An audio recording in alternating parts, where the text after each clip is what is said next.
All right. Hey, folks. Peter Catalano here, Catalano Financial. Very excited to be back again. We're finding great results. People are loving these videos. They're nice and short. We're dealing with some great professionals here in the Woodlands area who are sharing their expertise. And today, I have Nick Dupre with me. Nick is a board certified estate planning attorney. He happens to be right here in the Woodlands.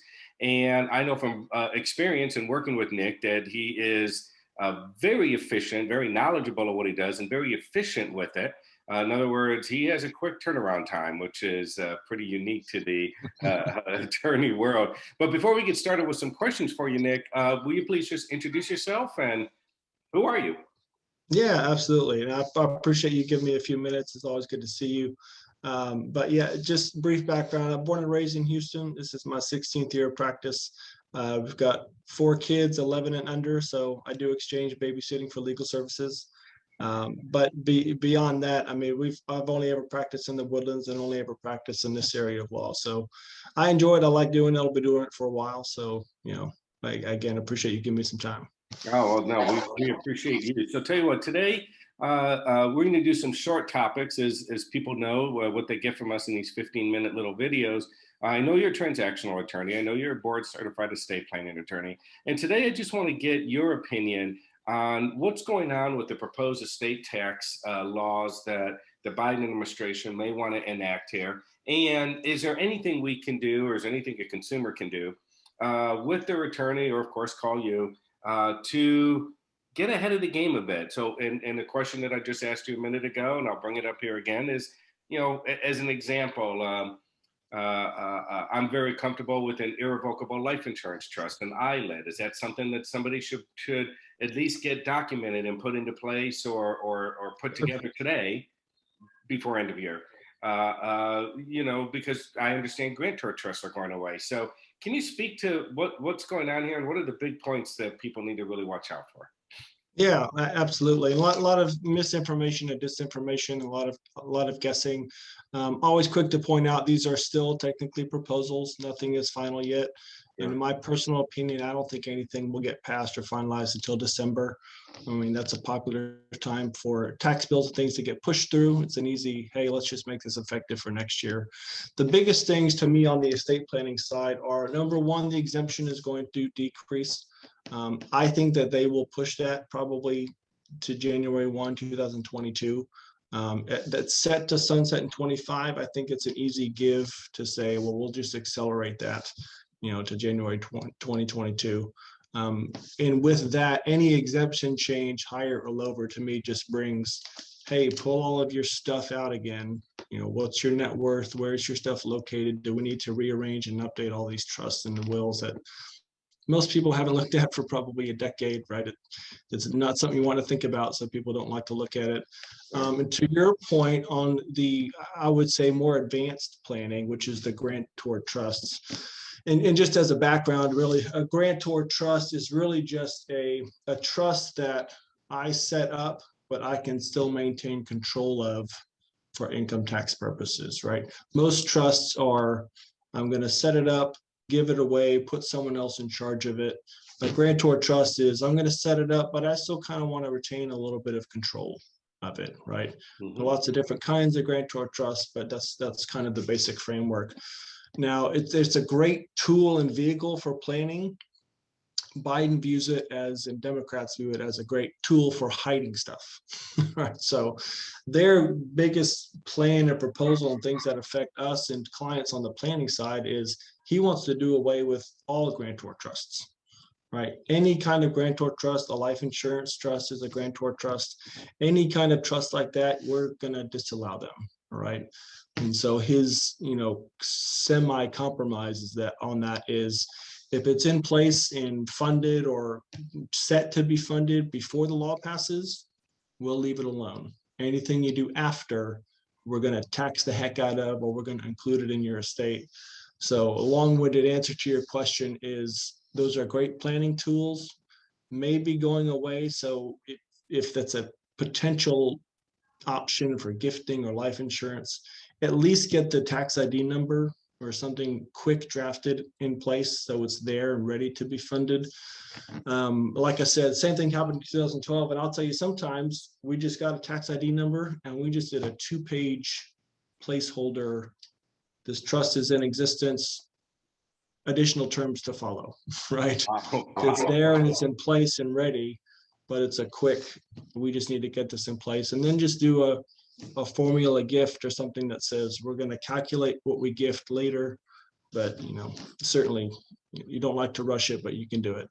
Yeah, it can be done before end of year. Now, you mentioned the exemption number is coming down. Why don't you give a little explanation of how it currently works and what do you think it's going to shift to starting 2 or 1/1?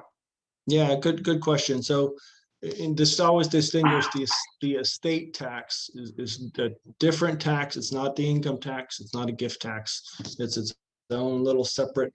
The government is taxing you on the privilege of dying and transferring your money, right?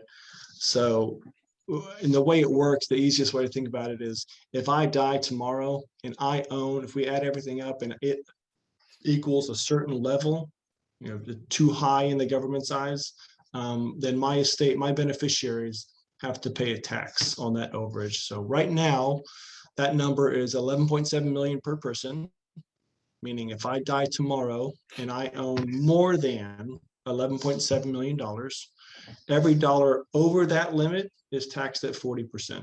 Okay. This is by far the highest it's ever been. This was Trump put this into place a couple of years ago.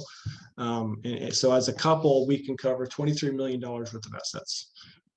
So just for context, 20 years ago, it used to be $600,000. So it has scaled exponentially, which meant in the last couple of years, honestly, there wasn't a whole lot for us planners to do on the estate tax side because it's so little, few people were affected. Now Biden wants to at least cut that in half. So he was initially at, well, let's put it at $2 to $3 million. Realistically, and I think as he analyzed it or somebody got in his ear, that affects way too many people, right? If I have a $2 million life insurance policy, I'm already over that limit. And those are not the kind of people he's trying to tax and go after. So I think it'll sit probably at 6 million per person, which as a couple, you still kind of covered up to 12.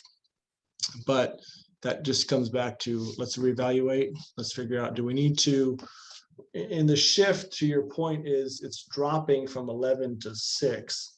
In the interim, can we make use of that gap? Yeah, if $6 million gap to leverage now. Kind of assets, should we do something to not lose it, right?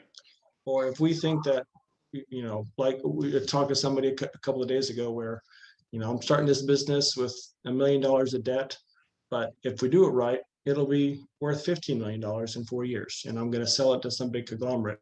Well, let's gift a piece of that now, leverage this $6 million gap and put it over here. So when it does, all of that growth is now out of my estate, or at least not subject to estate taxes. So that would be the planning kind of options you want, for people who fall into this category of currently having, as a couple, having an excess of, what is it, 22 or 23 million? 23 total, right? Yeah. 23 total. So anybody who's in up to 23 million, between I guess 11 and 23 million, or 12 and 23 million, consider using that exemption today. Absolutely. Or end of year, because this is probably something that will get done. And as you said, accelerated. It's supposed to sunset in 2025, but it'll be pulled in and accelerated to start in 2022. Is what we believe. Yeah, and the common theme that we hear at CLE and other planning events, and just talking to representatives, I have a hard time seeing it go back up to $11 million. Anytime soon. Even so, there's a concept of, well, a Republicans can't get in office and he'll just kick it back up. Not to $12 million. I doubt that honestly took everyone by surprise. I think everyone thought Trump was just going to leave it at 5 or 6, and he said, nope, we're going to double it. We're going to make maximum use of it all we can. So I think even if a Republican gets back into office, 6 to 7 is probably a good place it'll be for the next 5, 6 years. And probably indexed as well, because these things do index with inflation. It'll be indexed for inflation, absolutely. Sure. So I would say some of the takeaways. We have a few minutes left here. So some of the takeaways. What, or not even a takeaway. Let me just ask you this: a new one. Um, uh, uh, what should people be doing now? You mentioned earlier they should be going through their documents, reviewing the documents. I always tell people review your beneficiary statements, review them on the life insurance. Absolutely. I mean, what should somebody be doing anyway this time of year? What kind of planning should be put into place? Well, on the grantor trust side, honestly, if you've got existing stuff, um, but a part of Biden's plan is even if you have an existing grantor trust, if you're still the trustee, he's going to pull that back into your estate. So one piece of review is make sure you've got an alternate trustee that you still trust, that you can defer or resign and get into. Beyond the gifting and maybe some kind of income tax substitutions with existing trust, the pulling it out and reviewing kind of encompasses that to me. You should be issue spotting and figuring out, okay, this asset doesn't need to be in this entity, or maybe we need to put a wrapper around this entity. I will say one thing to kind of dispel is the step up in basis. Yeah, what's up with that? Yeah, thanks for bringing that up. That is, in short answer is it's totally safe. That was initial proposal of we should get rid of that step up in basis at death, because it's too big a benefit for all these big rich people that Democrats think are just walking around the street. Again, one of those things that affects everybody, whether you've got $10 or $10 trillion, and was interestingly left out of the last proposal. So I don't think that's an issue. So there's, I think, still some misinformation, a little panic planning happening with, either advisors or people just not keeping up with it, thinking it's going to go away and we need to shift income classes. Not necessary from that standpoint. Great. Well, that's good to know. Thank you for bringing that to fruition. Well, what we want to do is get back with you probably before the end of the year again, as new information comes out, if you're willing to give us an update. What do people need to do to get a hold of you? Why don't you give us your contact info so that if people want to reach out to you and help with their business plan or their estate plan, they can. Yeah, no, absolutely. And the easiest way to reach me is by email, nick@stanfielddupre.com. Stanfielddupre.com is our website. And then our office number, 832-482-4622. We're always available, and we try to be as responsive, kind of 24-hour response policy. And we're always happy to, and to me, a good planner will, if you've got an existing plan, always happy to review at no charge, just to tell you what it's doing. Like we chatted before, half the people forget what they sign or what these trusts are doing. Sure. So just make sure it's doing what it's supposed to do.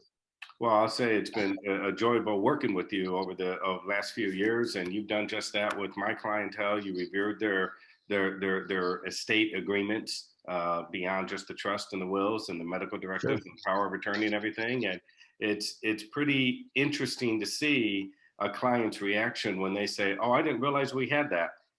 Well, okay, you do. So, every day. Yeah, every day. we still have Aunt Sally watching our kids? No. Exactly. Right. Well, the kids are 25, so that we can move on now. So, all right. Exactly. Well, Nick, thank you again for this time. We really appreciate it, and we'll see you again soon, I'm sure. Okay. Have a great week, Pete. You bet.